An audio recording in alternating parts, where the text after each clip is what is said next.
Hello friends, good morning. I'm Aarti. I'm going to dictate you exercise number 49 from Dr. G D Bist Legal.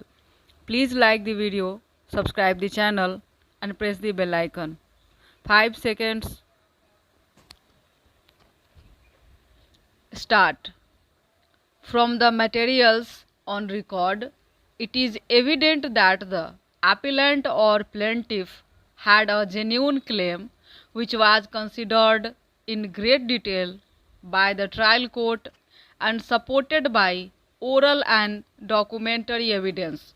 The High Court has not adverted to any of the factual details or claim of the plaintiff except reversing the judgment and decree of the trial court on the principle of estoppel. Though the matter could be remitted to the High Court for consideration in respect of merits of the claim and the judgment and decree of the trial court, inasmuch as the work had been completed in August 1973, final bill was raised on 31st March 1974 and additional claim was raised on 16th March 1976.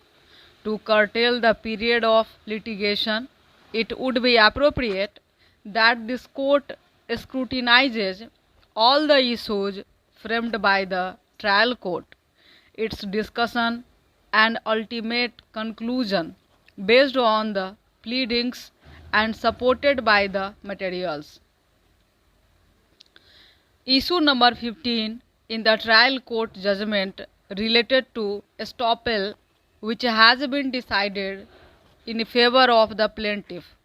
In respect of other issues relating to execution of extra work, the trial court based its findings on the materials placed, accepted certain items in toto, and rejected certain claims, and ultimately rightly granted a decree for a sum of Rs 2 lakhs with proportionate costs and interest at the rate of 6% per annum from the date of the suit till realization, and the plaintiff is entitled to the said amount. The impugned judgment of the High Court is set aside and the judgment and decree of the trial court restored.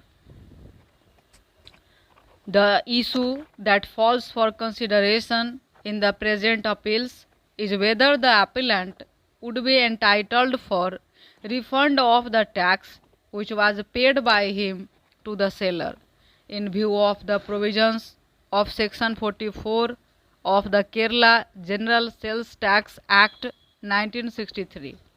One additional issue which was urged at the time of hearing of the appeals and requires consideration by this court is as to whether the appellant would at all be entitled to claim exemption under Section 5 under bracket 3 of the Central Sales Tax Act 1956, as at the time of sale the appellant could be allegedly show any evidence that it was the penultimate sale of tea.